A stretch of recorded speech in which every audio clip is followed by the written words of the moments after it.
Don't be scared now, but it looks like you just wandered straight into U-Mind country. That's U-Mind, short for unaffiliated mind games, and you ain't never gonna be the same again. Brace yourself. It's time for a red-hot truth injection. Oh yeah! That's right, bitch. We're rounding up the sheeple and shaking them awake. You mind? Too damn bad. We're gonna set fire to the wool over your eyes. Feel the burn, baby. Hot damn. We're toppling the lies of the lamestream media one by one. Woo-wee! Watch them bad boys fall. Hey, Universe A, this is Universe B calling, and we're gonna tear you a new one. You mind?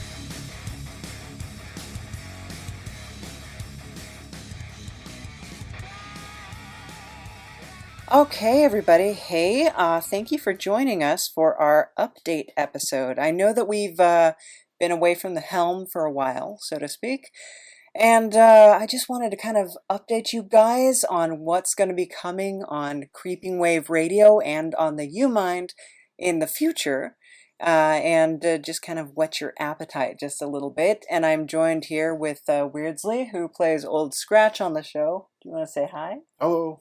Oh, isn't he precious?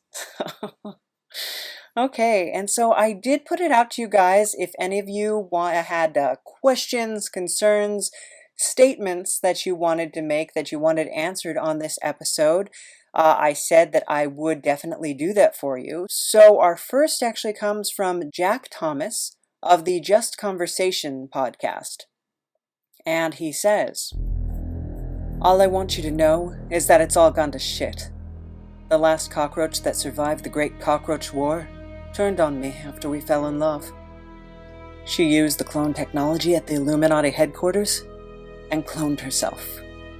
Her and her 12 clones then stole some of the equipment, including the reptilian teleporters, and jumped onto Universe 2, completely closing off the doorway there. We suspect they're building an army with the reptilians to then reclaim their Mars, which we stole, and probably give Earth 1 to the roaches. Christie is going back in time to recruit the masked version of me right after he steals the plans for the time machine.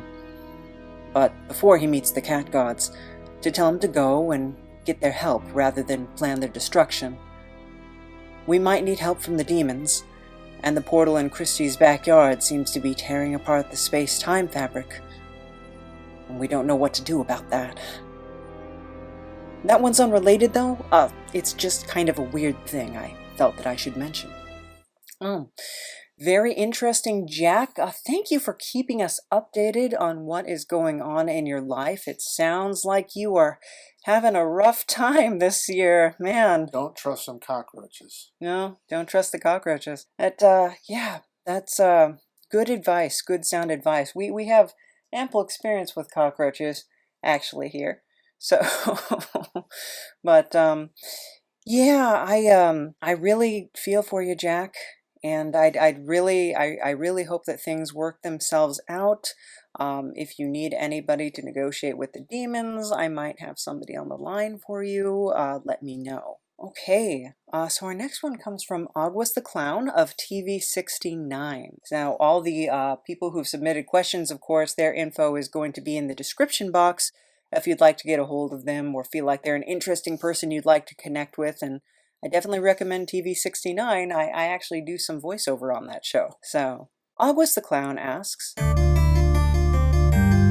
"What radio drama did you listen to that inspired you to work in that genre? Oftentimes a program will come on the same time during the day, and it may be connected to some kind of ritual or chore.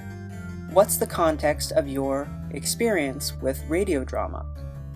Well, I guess the context of my experience is I started doing a radio show in college, and basically I would just play calypso music, and because I was a really big fan of Beetlejuice, and I wound up not playing that much calypso music because I bought a whole bunch of calypso CDs, and then I would put mixes together, and it all got kind of repetitive. But as far as like audio dramas and things like that, I guess For me, that was Night Vale. Welcome to Night Vale. And my husband heard about it. That is Weirdsley. We're out of character right now, in case you're wondering. Yeah. That's you, right? Yeah, that's me. That's you. And he heard about it on, I think, NPR, was it? Or Oh, I know you played it for me. I can't oh, remember. I played it for you. Okay. I thought that you found it, but I found it. So You did. I found, oh, that's right. Okay, I found it through Robert Haig, who is my best friend of, God, since I was 25, and I'm turning 40 on March 11th, so for quite a while. Coincidentally, we actually got to talking on a regular basis while I was doing the radio show, because there'd be these huge stretches of downtime when you're just playing a set, and I would just be on the phone with him. And it was very much the situation in the movie The Fog. Yeah, you know what I'm talking about. Yes, I'm old enough to remember that movie. The original one. The original Fog, where you have Adrienne Barbeau, who's on the phone with the faceless man, who calls her station, and they just kind of converse with each other. That's pretty true to life. There's this huge stretch of downtime when you're playing a set, and you're just kind of sitting there fiddling around, and I mean, you're watching your dials, making sure that you don't have dead air or anything like that. But at the same time, it's pretty boring. So. So I guess, well, Robert had introduced me to Welcome to Night Vale, and we were talking about it on Twitter, and I was just really absorbed into the plot line. And I guess that's when I introduced you to it. And I just love the surrealism and the horror and sci-fi elements of it all. And I also appreciated how simplistic it was for the most part. Just revolving around Cecil Gershwin Palmer, who is the host of the show, and other characters only kind of come in briefly just to add dimension. And I really love the casting choices that they made as well. They had Mara Wilson, like from Matilda, and she's done other things too, but just Matilda is by far and large my favorite of her roles. As the faceless old woman who lives in your house. And they have Jackson Public, who is several voices and also one of the creators of the Venture Brothers, which is amazing. I actually did meet him in person one time, and it was one moment when I met a celebrity that I was so starstruck, and I didn't really believe that kind of stuff happened, because I'd met celebrities before, and I was just like, oh, so you're on that show. That's pretty cool, I guess. But I'd never really met somebody who I just was invested in. And I absolutely just fangirled and just stared and was just mesmerized by Jackson Public. But he plays Hiram McDaniels, the five-headed dragon who serves as the mayor of Night Vale. And he does 5 voices, which was pretty phenomenal. And I just loved... I just love how the characters, they don't ever question the absurdity of their situation. They've just adapted to life in Night Vale. And you like that series, or Yes. did you? No, it was good. It was good? Yeah. So, as you may notice, Weirdsley is a man of few words, but then once you get him talking, he will not stop talking. If I get a chance to. You absolutely, no, it's true. That's actually probably the thing that causes the most fights between us, is because we're both like history geeks, and we just really love history. And so we will get it. Like, I remember driving home and being in tears because you did not let me discuss the Old West history of San Diego and the Stingaree District, when it's something that I know and I care so much about. But you talked over me, and then it was your story. And it was, I know that sounds like a joke, but that actually happened. Did it not? We get very passionate about what we know. We and, do. and especially expressing it to other people. But I just also want to say that, a lot of our inspiration comes from the original radio shows. Because like the original War of the Worlds was that 1939, somewhere right around there. Orson Welles, I mean, that was a big favorite. And of course, The Shadow. And, I love The Shadow. And, and all the original radio dramas like that are very, much influence. And of course, there's a lot of the movies that we both enjoy, such as Beetlejuice and The Mummy, the original Mummy, then the new Mummies, and, heavy metal, both. Both, 1 and 2, and those all play in. Yeah. Well, the second one's really just a love letter to Julie Strain, the model, the tall goddess. But it's an excellent piece. But The original is classic. It is, and has Mobius, who's one of my favorite artists in the world. I guess returning to sort of the audio drama format, there's a radio show that you actually got for me. You downloaded it for me. I think there's only like 7 surviving episodes of it. It's called Peter Lorre's Mystery in the Air. And I am a huge Peter Lorre fan. And I guess my fascination with him actually came from the fact that people used to tease me and say that I looked like him as a kid. And the truth is, like, I definitely see it.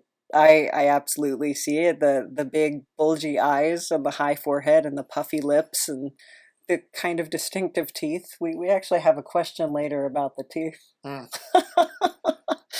So you're taller. I am significantly taller than Peter Lorre was. But yeah, so, and I don't think any of us, when we were kids, I don't think any of us understood who Peter Lorre was, but his contract was with Warner Brothers, at least initially, and his likeness is used in a couple different Looney Tunes cartoons.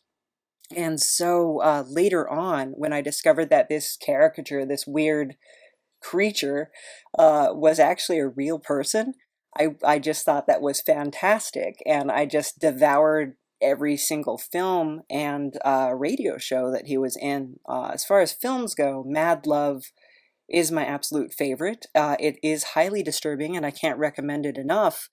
But the radio show, what I love about it, it's an ensemble cast, and the stories are, they're told in such a way that it really gets inside of your head. And that's good sound design, because you can't see things, so you have to get people's imaginations working. You have to write your lines so that people are aware of the situation, aware of the surroundings, aware of what your characters are seeing. Because if you're just like, what's that? Oh, that's weird. Oh my. Ah! Then you don't really, people are like, well, what just happened? I'm confused. So you have to, it's really just a skill in writing the script for people who can't actually take in that visual input. And I really love Mystery in the Air for what it does. I can't remember the name of my favorite episode, but it's the one, and you listen to it with me. The man who marries he's a carnival worker, and he marries a blind woman. And then they, like a tarot reader or a fortune teller comes in, and he takes this huge interest in Peter Lorre's character. He follows him around. He loves the way he talks. He's like, oh, I love the way you say that. Say that again. Say that again. Ah, it just rolls off your tongue, doesn't it? What a beautiful way of speaking you have. And so Peter Lorre is, okay, that's cool that you're paying attention to me.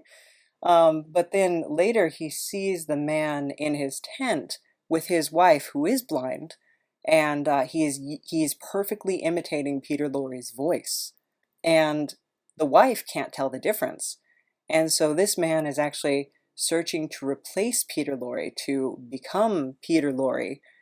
What was great about it is because it's such a great parallel for doing radio drama or audio drama or podcasts, is because your audience is in essence blind. And when you take on that character and when you give that character a voice, everything you do, everything in the way that you say and the way that you behave and when you're speaking has to convey so much. And you become that character for the people who are listening at home.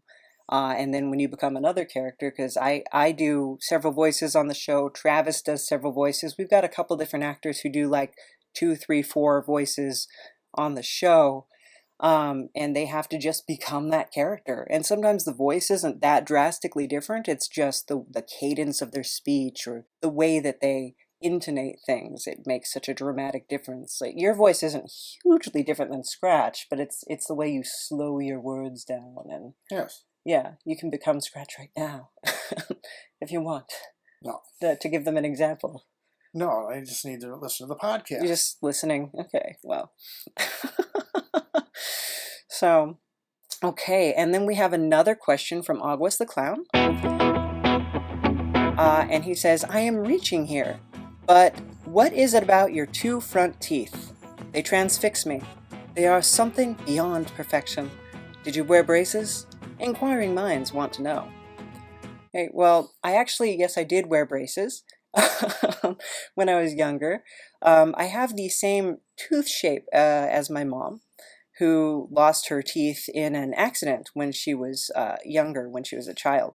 I did go through quite a bit of dental work, and my orthodontist name was Dr. Yoshikani. I actually had to get my cuspids removed for them to put my braces on because they were still baby teeth at the time, and that was terrible. It's like the episode of Vampirina when she loses her fangs. It's if you don't have nieces, nephews, or kids, you probably don't watch Vampirina. But it was so traumatic for me to lose my canine teeth.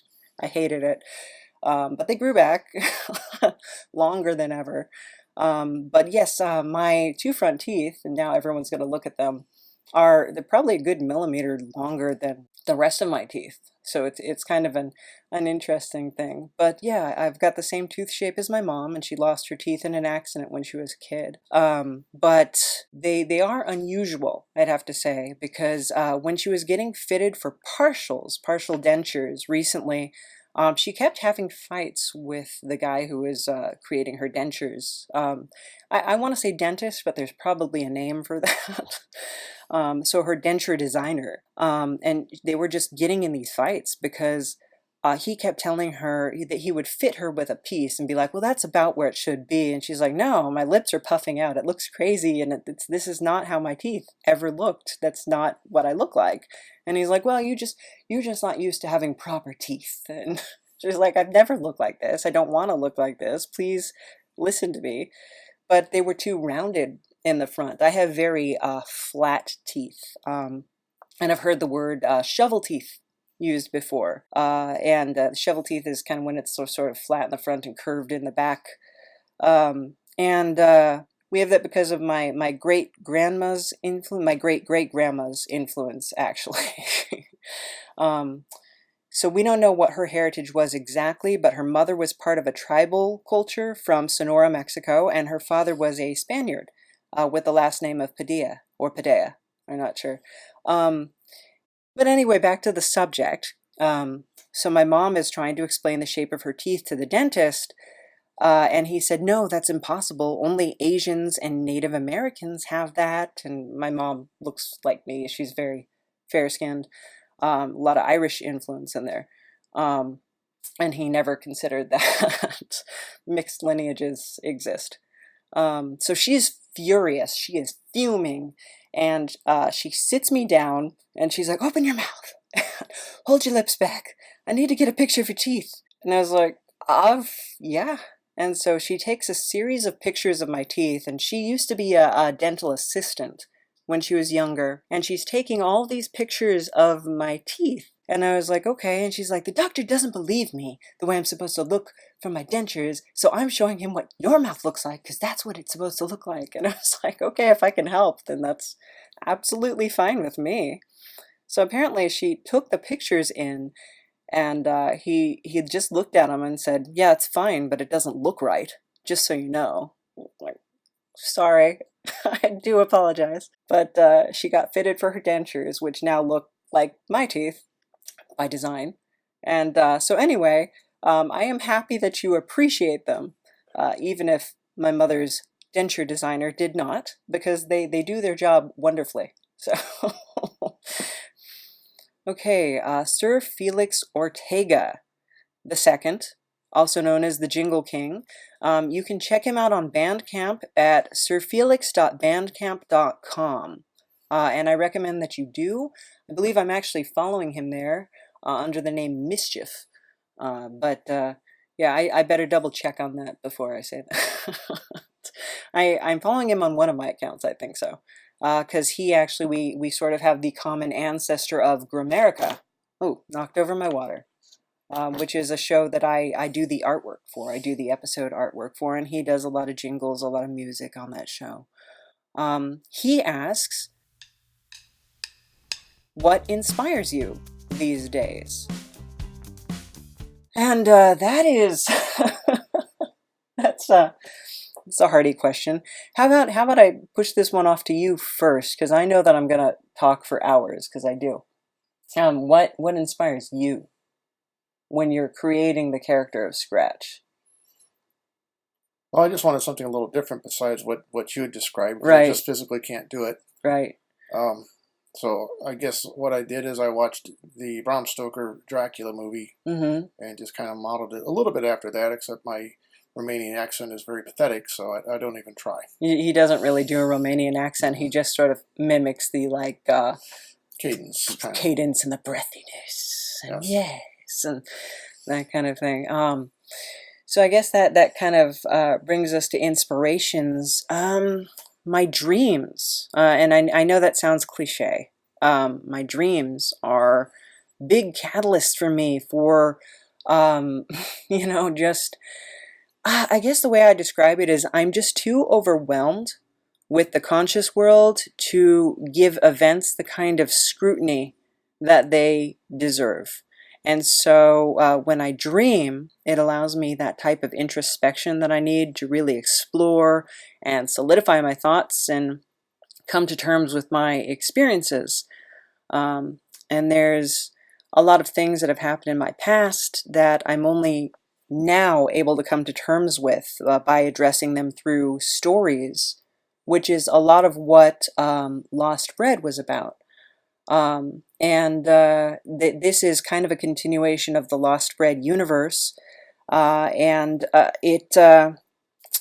it takes on a life of its own. But it's basically this storyline that I'm working with now is a modified version of a novel series that I was writing called Sewage in the Bloodline, and you remember me forcing you to edit huge chunks of that and help me. Yes, you don't like any of my edits. I didn't like any of your edits. You need to find, when you do that, just some advice. Get an editor, not a fellow writer. Because the fellow writer will try to change your words and make it sound like them, because they're like, oh, it sounds so much better if you said this. And it's like, no, I hate that word. Don't. Actually, the editor that we did wind up going with, the one that we hired out, I use Canadian spellings for all my words, Canadian British spellings, and she changed it to American spellings, even though all the characters were British or Canadian. And I was like, why did you do that? I didn't tell you to. Well, it makes it more marketable. I was like, not in Canada or England or the UK in general. And she just was so certain that that was the correct way to do it, that it had to be, and that really was frustrating to me. But getting off on a tangent, so dreams are really, that whole novel was just based on vivid dreams that I've been having my entire life that just sort of compound upon each other. And I queried it with literary agents and publishers, and they all wrote me I saved my rejection letters, and they're all very nice, and they all really like it, but they're like, I don't really know how we're going to market something like this. One of I submit to a publishing house in England. I'm trying to remember the name. The guy who wrote me back was named Tony, but I don't remember his last name. And he said, have you considered making it a young adult book? And at the time, my young self was just like, absolutely not. This is serious literature. This is not a young adult piece, but I do think that's actually good advice, though, and I have geared it down. Like, the original story was very dark, very heavy-handed in its approach, and very Victorian. And I do think it was actually good advice, so I kind of moved the timeline up to modern day, and I made the characters speak as if they were a lot younger, a lot more modern.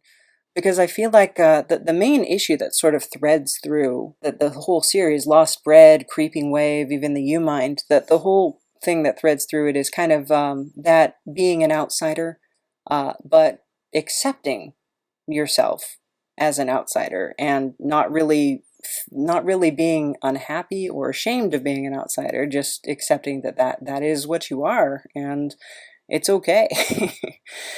And I think that when you're young, when you're a teenager, you need those kind of stories, because that's the time in your life where you just don't feel like you can really be understood by anybody. So I do think it was good advice. And the thing with young adult stories, like say Harry Potter or something, they're not only enjoyable to young adults, they're also enjoyable to older people, right? Certainly. There's a lot of people who have given me very astute socio and political breakdowns of characters and representations, what different species and groups that we've seen thus far represent. And I really invite that because I love seeing the direction that people's minds sort of go through when they are listening to this, when they're getting involved in the story. However, I'm a big believer that the author is dead. And that philosophy basically states that once you put it out there, you don't have any control over how the reader, or in this case, listener, is going to interpret your work. And so that being the case, I really don't confirm or deny anybody's read. I mean, hopefully your work is written in a way that it does appeal to a wide variety of different viewpoints, Mm-hmm. you know, and then it can be interpreted different ways because, I mean, that's part of the artistic experience. Mm-hmm.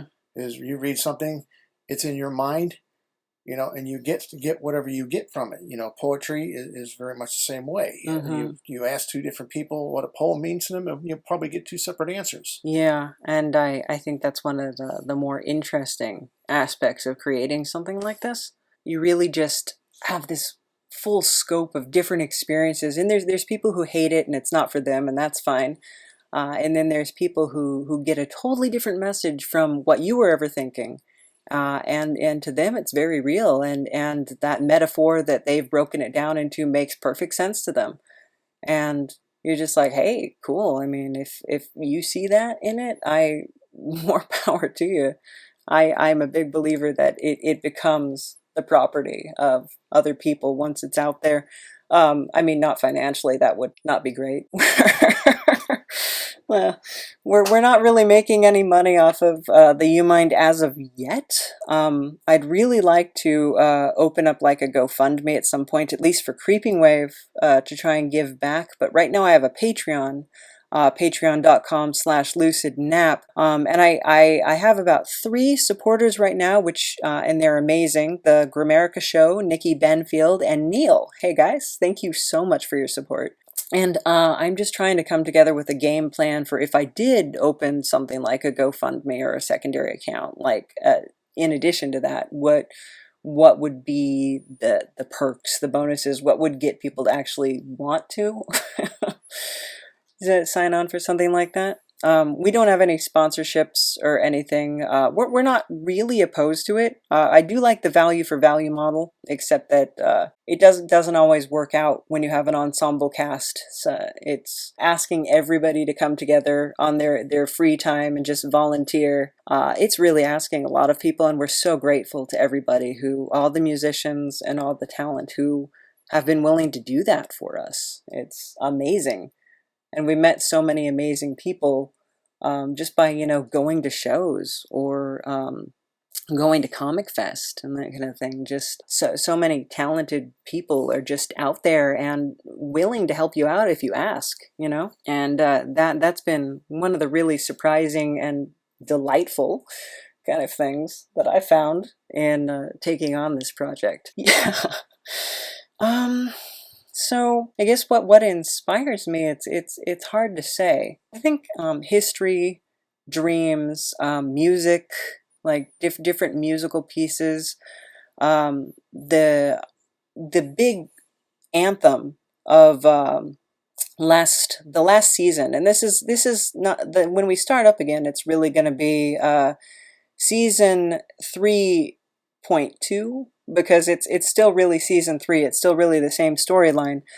But sort of the character of Dorcas Morlock, who came in there, so much of the way that she was written into the script was based off of a song that the actress who plays Dorcas Morlock, Anna Zanova, she is the front woman for a band called Pink Eye, who does amazing, just really genre-bending, beautiful music. And there's this song called Unkind, and it kind of became the Dorcas Morlock anthem for that show. Dorcas Morlock is another thing that was inspired by my friend Robert, again, hi Robert, the same guy who called me at the radio station. So Dorcas Morlock was a real woman. She lived, I believe that the yearbook is from 1930 or 1931, and he found it in a thrift store. And he picked it up and he just saw this name and he was like, Dorcas Morlock? Oh my gosh, what a name. And he's looking through it and she's a very interesting person. She was an oil painter, a singer, heavily involved in dramatics. She was heavily involved in sports. She actually, and this is weird to think about, but she's one of the first female cheerleaders at her school. And now we're like, well, aren't cheerleaders female? It's like it's almost the opposite. But before then, no, cheerleaders were men. They were male cheerleaders, and she was one of the first female cheerleaders to come in there. And she just seems like this really spunky, spirited woman. And so he was trying to kind of look up, like, I wonder what happened to this woman afterwards. And she is deceased. I believe she died in 2007 or no, 2005. And she was 92. She was unmarried, and she's survived by many nieces and nephews. But on her Find a Grave site, if you look it up, all the pictures are actually provided from that yearbook by Robert, and flowers that were sent to the grave from the Illinois Flower Company, which actually Robert sent to her. So she became this kind of person that he had just a lot of admiration for, and he'd never met her, but she was just because her name was so fascinating. It's actually Dorcas Electra Morlock. And so the woman in this story, Dorcas Morlock, is named in her honor, but it's not her. It's a different character, obviously. And we just kind of wanted to honor this person who we thought was really interesting. And there's some artwork that you can find on there of Robert had always wanted to write a piece using her as kind of a prompt. And I wanted to write a comic book that would feature us kind of traveling through time and that kind of thing. And that sort of, she evolved into the storyline as kind of a birthday gift for Robert. So... and that was kind of a fun thing. So I've got to finish out Dorcas's storyline so that Robert's dream can be realized. So yeah, that's kind of fun. I'm looking down my list here. I wrote a whole bunch of different things that are influences, and yeah, some of them are straight up weird, and yeah. Some of them are super personal. Goodness. The first draft is actually a character from my original series. And if you check my Instagram, you'll see that I post artwork that I made for my original series, my novel series. And I drew a ton of pictures for it. I drew a lot of illustrations of what the characters look like in my mind. And the first draft was a character from that named Marco A. Shatter, who still is named that. We just haven't introduced them yet, so there's a little spoiler for you guys. Yeah, and so that character is actually based on just a period in my life when I was just having these really bizarre dreams and just seeing this kind of weird alienized version of myself speaking to myself and that kind of thing.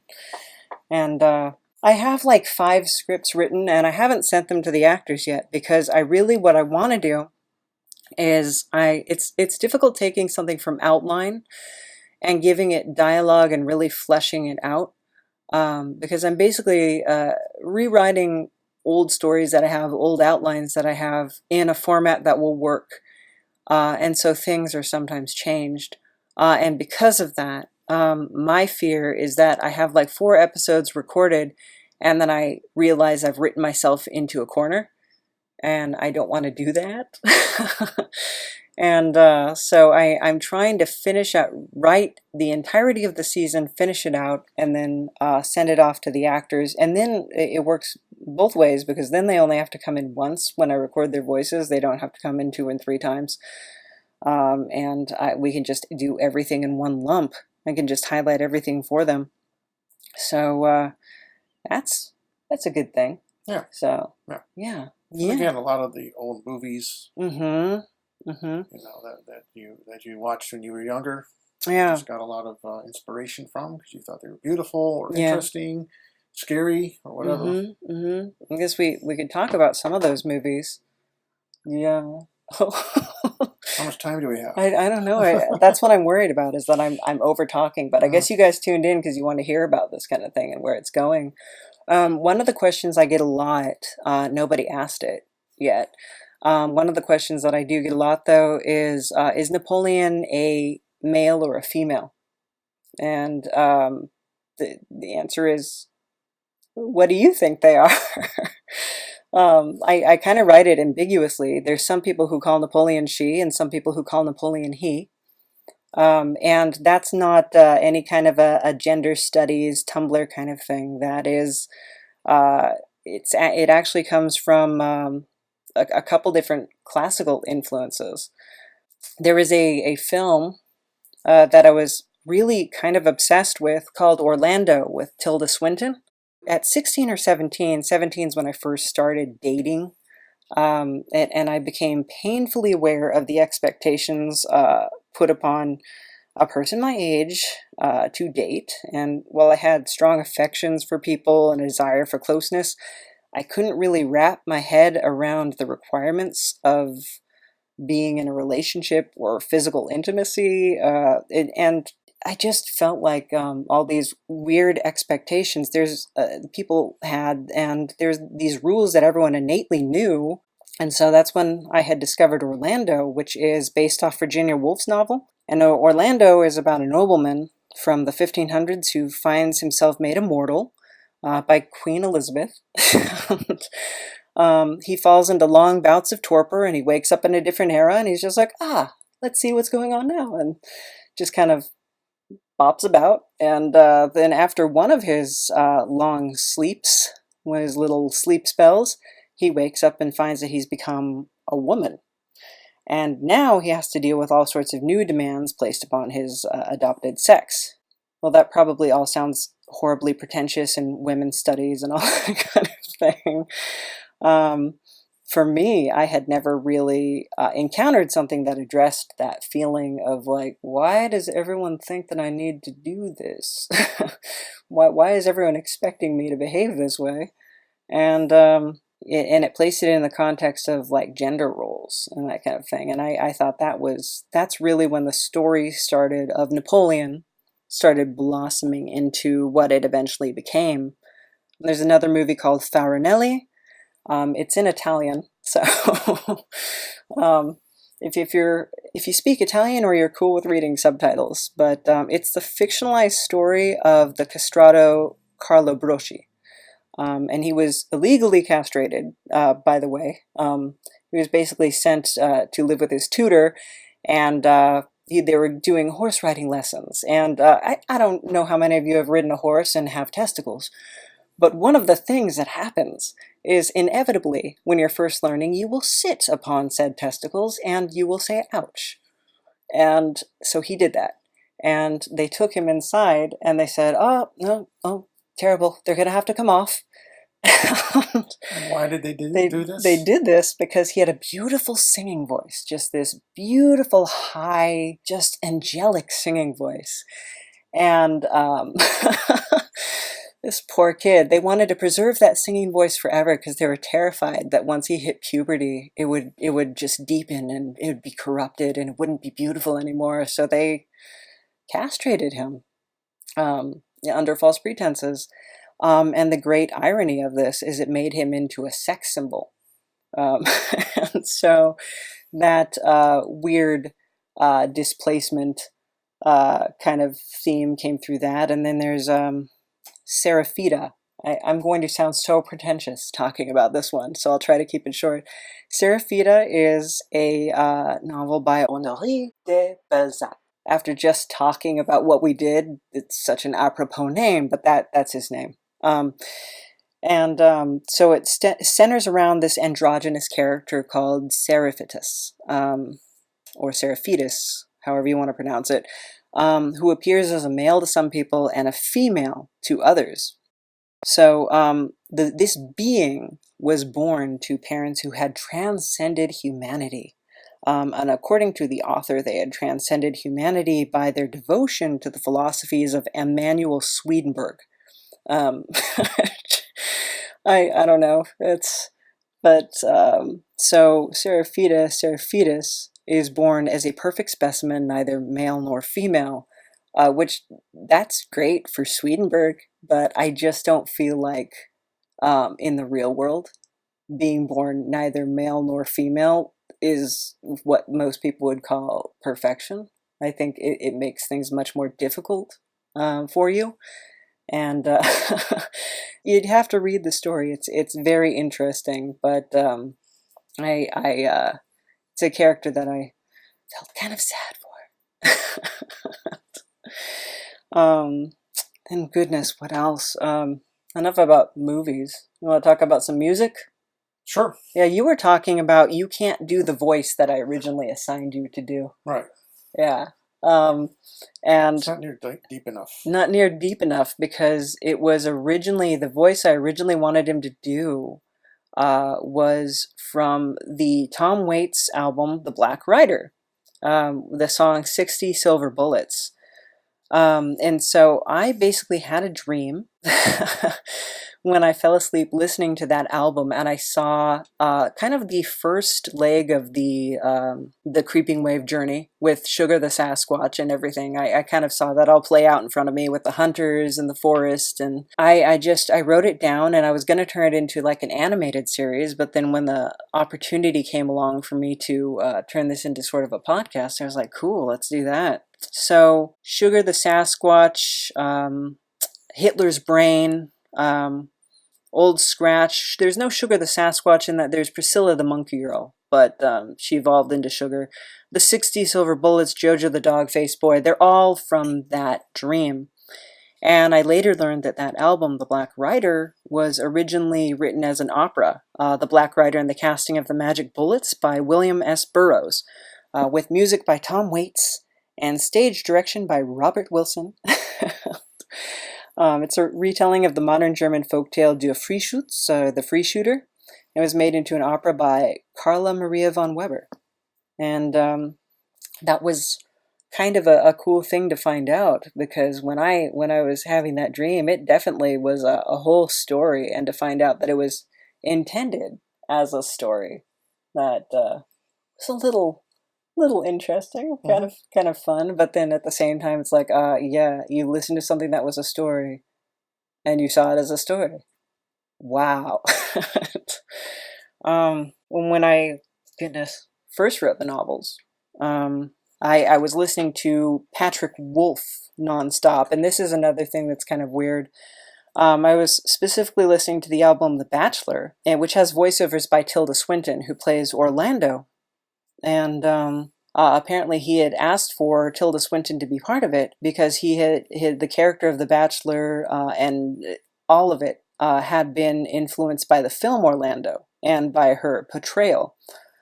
So there's also just people in my life, like I talked about Robert, but there's I have to say that a lot of the people that I've worked with throughout the years, when I first started Creeping Wave, it was meant to be as part of a group called The Unaffiliated, and it was 2016, and it was the time of Kekistan, and everybody was talking about snowflakes and the red pill and all this kind of stuff and fake news. And so the approach that I felt the people on the show were taking, they wanted to explore fake news. They wanted to cover the stories nobody else would cover. And that, for me, it's just not me. There's nothing wrong with doing that. There's nothing bad. It's just not me.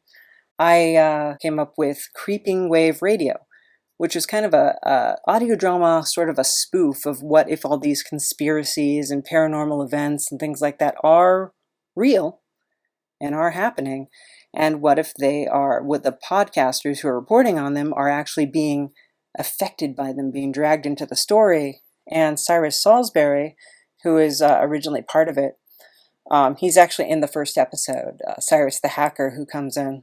We were texting back and forth, and we were just talking about different things. But one of the things we're discussing is our love for 80s cinema and how vampires have really been tamped down as far as monsters go. You take something, like from Nosferatu to Twilight, there's a drastic difference. And so I really, that made me incorporate the Soviet vampire army into the plot, which is this amalgamation of all 80s antagonists. They're all like either corporate overlords or communists, which, it's odd to be both at the same time, but it happens.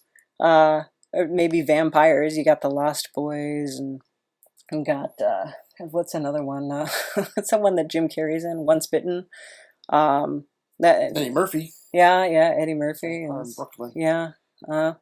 And then, gosh, what is that one that Rene Auberjonois is in, where he's training that kid to be a vampire, and it's a good one. Haven't seen that one. No, you have. I watched it with you. But Rene Auberjonois is Odo from Star Trek. He's a vampire, and he's training this kid to become a vampire, and it's a pretty cool little movie. But he kind of inspired that, and the people I was working with also on The Unaffiliated, even though it didn't really work out for us working together, we just had different goals, different ambitions. Just the things that they would talk about, or just their interest would kind of inspire me to look down a rabbit hole and be like, oh, that's what people believe, is it? Oh, okay, well, that's interesting. That's something that we could definitely use, and just kind of exploring different things. One of the conspiracies was actually, I had just found out about, not from anybody involved with that show, but the Finland conspiracy. As some people don't believe Finland exists, which we talk about in the series, and that's odd. But it's a hologram, like the moon. Yeah. But no, it's they're saying that the landmass of Finland does not exist, and that the people are actually living in the surrounding areas, and that they do have a culture and they have a people, but just that the maps are wrong, and that this landmass was basically invented so that the Japanese could maintain fishing rights over this area. And that's why it's called Finland, which explored, if you've never heard about this conspiracy theory, because it's a really interesting one to me. And the people who write about it, they're fairly well educated. They're not stupid people. They make some pretty interesting arguments. I'm not persuaded, but it is interesting to read. So we talked about a lot of inspirations, talked about a couple things that are coming up on the new season. You've read some of the scripts. What's something you think's coming up that's going to be exciting for people? So just the general direction that we're going. The general direction that we're going. Yeah, there's going to be a lot more flashback sequences. We're going to learn a lot more about Napoleon, and you're going to see a lot of the influences that I talked about. You might see them start to manifest in some of these kind of flashback sequences. I do know that in one of the flashback sequences, there is a joke that I wrote and directed at my mom, and you know the one I'm talking about. So, we incorporate two actors who my mom cannot stand. Will not watch a movie if these people are in it. Like, absolutely despises them. And one of them, like, I asked her, I don't want to reveal who it is, but I asked her about why she hates this actor. And she said, because he killed Mr. Bill. And I was like, I don't think that was him, Mom. I don't think that's the guy who did it. She's like, oh no, it's him. I can tell, that ugly voice. And I was like, okay. But so I wrote a scene that has these two people, and now the struggle is finding a voice actor who can do a good imitation of these two actors, because they're probably not going to get them to come on the show. So, yeah, there's a lot in store coming up.